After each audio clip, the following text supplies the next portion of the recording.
जातिवाद और धार्मिक उन्माद किसी देश को कैसे बर्बाद कर सकता है, इसकी बानगी समझिए। सोचिए, इजराइल जो अपने आप को आधुनिक तकनीक वाला देश कहता था, वो मुस्लिम देश फिलिस्तीन से लड़ने में, कब्जा करने में और धार्मिक उन्माद की वजह से घिर गया है और उसकी बर्बादी की तस्वीरें सामने आ रही। जी हाँ, कहाँ उसने दावा किया था एक तानाशाह है, फिलिस्तीन में कब्जा करने वाला तानाशाह, इजराइल का प्रधानमंत्री बेंजामिन नेतन्याहू।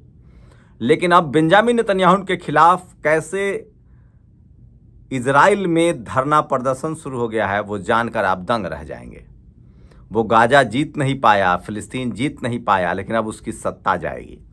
कैसे अमेरिका का राष्ट्रपति ट्रंप, जो अपने आप को दुनिया का सुपर पावर कहता था, कैसे वो मुश्किल में घिर गया है, क्योंकि वो लगातार दुनिया भर के लोगों को अपने देश से निकाल रहा था। वो तानाशाह बन रहा था।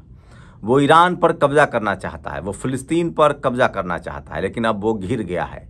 चीन से उसकी आमने सामने की लड़ाई है, जहां चीन पर उसने 34% टैरिफ लगाया था, चीन ने फिर 54% लगाया, अब उसने 104% टैरिफ लगाया।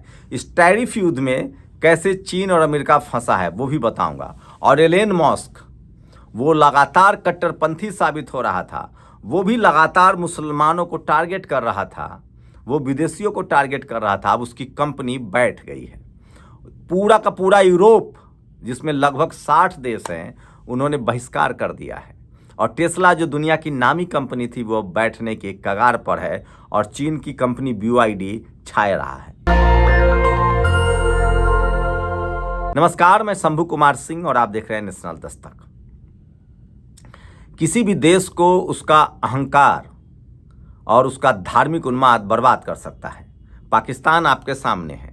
सबसे ज़्यादा इस्लामिक रूप से कट्टर देश पाकिस्तान आज गर्त में समा रहा है। वहीं मिडिल ईस्ट, जहां इस्लाम सबसे ज़्यादा मस्जिदें हैं शानदार, सबसे ज़्यादा पूजा, वहाँ इस्लाम की शरीयत भी लागू है, लेकिन सभी देशों के धर्मों का सम्मान करना, सभी लोगों को आने देने की वजह से आज पूरा मिडिल ईस्ट शानदार तरीके से डेवलप हो रहा है। लेकिन सोचिए, कुछ डेवलप देश जो दिमागी बुखार से पीड़ित हैं, जैसे भारत में जातिवाद ने इस देश को बर्बाद कर रखा है, अब उसमें धार्मिक उन्माद भी जुड़ गया है, उसका क्या नतीजा, उस पर भी आएंगे। आपको ले चलते हैं इजराइल।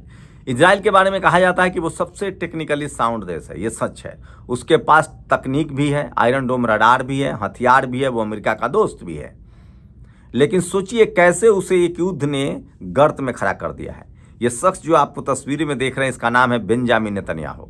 ये लगातार सत्ता में था, इसके खिलाफ वहाँ लोग नाराज हो रहे थे, धरना प्रदर्शन चल रहा था, क्योंकि ये तानाशाह बन रहा था। ये लगातार सुप्रीम कोर्ट पर कब्जा करने की कोशिश कर रहा था। इसके बेटे पर भ्रष्टाचार के आरोप लग रहे थे। इस शख्स ने उसका एक तोड़ निकाला।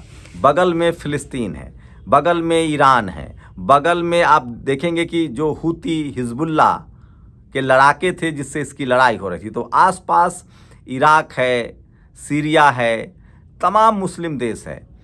तब तक ये इसने हिंदू मुस्लिम, जैसे भारत में कुछ कट्टरपंथी हिंदू मुस्लिम कार्ड खेल रहे हैं, उसी तरह से इसने भी कहा कि हम गजा को कब्जा कर लेंगे, फिलिस्तीन को आज़ाद कब्जा कर लेंगे।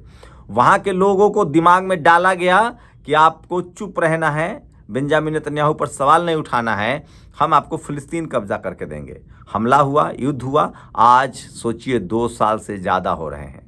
युद्ध में फिलिस्तीन का कुछ नहीं बिगड़ा। वो एक किसान देश है, गरीब देश है, अपना एयरफोर्स नहीं है, नेवी नहीं है, आर्मी नहीं है, अपना यहाँ तक कि उसके पास एयरपोर्ट नहीं है। इन्होंने उसको मलबे में तब्दील कर दिया। लेकिन मिला क्या? इजराइल अब कर्ज में डूब गया है। इजराइल की तकनीकें फेल हो रही है और जो इजरायली शानदार जिंदगी जी रहे थे, बेहतर जिंदगी जी रहे थे, अब वो परेशान हो गए हैं और इसके खिलाफ प्रदर्शन शुरू हो गया है। ठीक उसी तरह से सोचिए, जर्मनी दूसरे विश्व युद्ध में बहुत समृद्ध देश था, लेकिन हिटलर आता है, वो कहता है कि हम दुनिया को कब्जा कर लेंगे। जब रूस के लोग, रूस के सेना जब गए जर्मनी में और उन्होंने देखा कि हाँ बड़े बड़े घर हैं, सेब के बागान हैं, गाड़ियां हैं, लेकिन युद्ध की वजह से जर्मनी हार गया और हिटलर की तानाशाही ने उसको बर्बाद कर दिया। हिटलर में क्या दिमागी बुखार था? वो नस्ल के नाम पर अपने आप को श्रेष्ठ कहता था और दूसरे नस्ल के लोगों को मरवाता था। जैसे बेंजामिन नेतन्याहू ने धर्म के नाम पर मुसलमानों पर हमला कर दिया। आज अब जो इजराइल संपन्न था, सुखी था, वहाँ कभी हुती के मिसाइल गिरते हैं, कभी हमास के मिसाइल गिरते हैं। अमेरिका चाह कर भी मदद नहीं कर पा रहा है। लेकिन इस युद्ध में अब अमेरिका भी फंस गया है। सोचिए, बेंजामिन नेतन्याहू को देर सवेर इसकी सज़ा भुगतनी पड़ेगी। यूनाइटेड नेशंस ने भी इसे अपराधी घोषित कर रखा है। इंटरनेशनल कोर्ट ने भी इसे अपराधी घोषित कर रखा है। दुनिया के 100 देश इसके काम से सहमत नहीं हैं। लेकिन उसके बाद भी अमेरिका की सह पर यह लगातार कोशिश कर रहा था कि फ़िलिस्तीन को जीत लेंगे, लेकिन ऐसा हुआ नहीं। अब आपको ले चलते हैं इसको सह देने वाले अमेरिका की तरफ। ट्रंप जब से आए उन्होंने दुनिया को टारगेट करना शुरू कर दिया। कहा कि जो भी लोग अमेरिका में रह रहे हैं उन सबको बाहर भेजा जाएगा।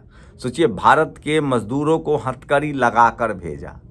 जिस भारतीय मूल के सत्या नडेला, सुंदर पिचाई जैसे लोग वहाँ, इंदिरा नूई जैसे लोग बड़ी बड़ी कंपनियां संभालते हैं, लेकिन वहाँ इन तमाम जो अब शोषित वंचित समाज के लोग विदेश जाने लगे मजदूरी करने, उनको बाहर भेज दिया गया। लेकिन पनामा, बोलिविया, ब्राज़ील ने उनको करारा जवाब दिया और कहा कि हाथ बांध कर तो नहीं भेज सकते हैं। कई देशों ने तो अपने देशों के नागरिकों को वापस लेने से मना कर दिया। उसके बाद अमेरिका ने टैरिफ कार्ड खेला। मैं इस नीति में भारत सरकार की मैं प्रशंसा करूंगा। भारत सरकार ने जवाबी कार्रवाई नहीं किया, वो वेट एंड वॉच कर रहा है। अब सोचिए, भारत पर टैरिफ लगाया, भारत सरकार समझौता करने के पक्ष में है। हमारा हमेशा से बुद्ध का रास्ता है, मध्यमार्ग का रास्ता है।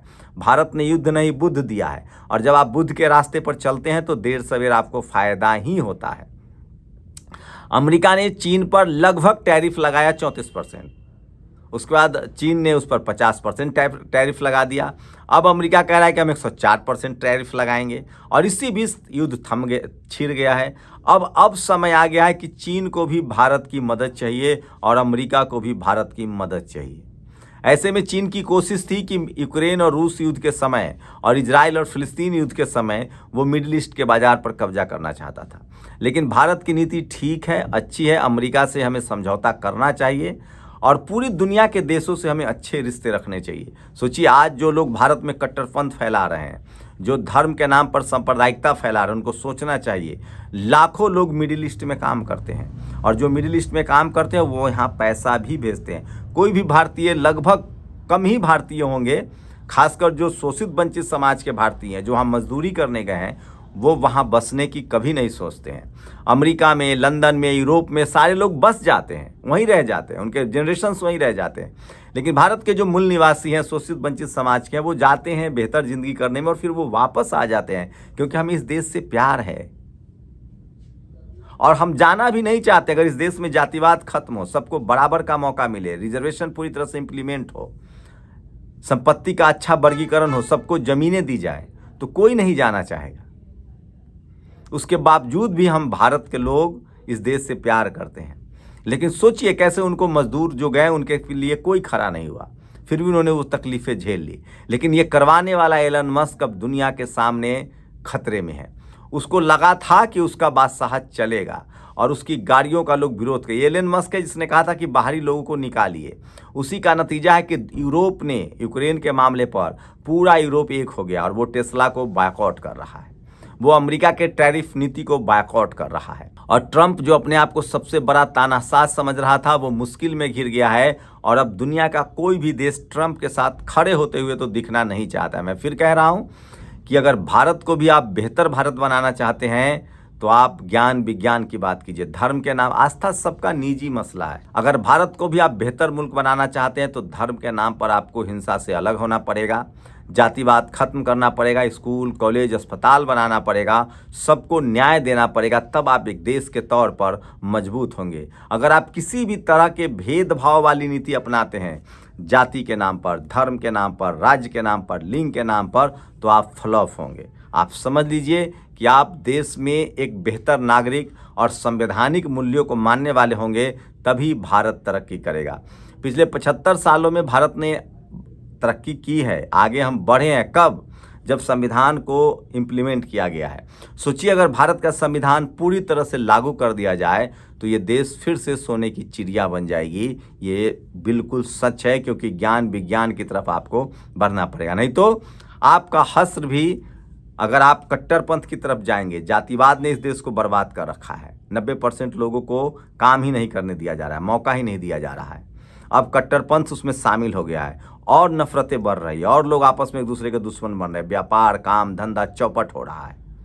इसलिए मैं कह रहा हूं, जब इजराइल नफरत के नाम पर बर्बाद हो रहा है, जब अमेरिका नफरत के नाम पर बर्बाद हो रहा है, तो हमें सीखने की जरूरत है। शुक्रिया।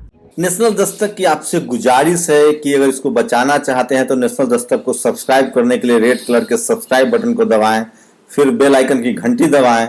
नेशनल दस्तक को बचाने के लिए बहुत जरूरी है कि हर खबर को शेयर करें, लाइक करें, कमेंट जरूर करें।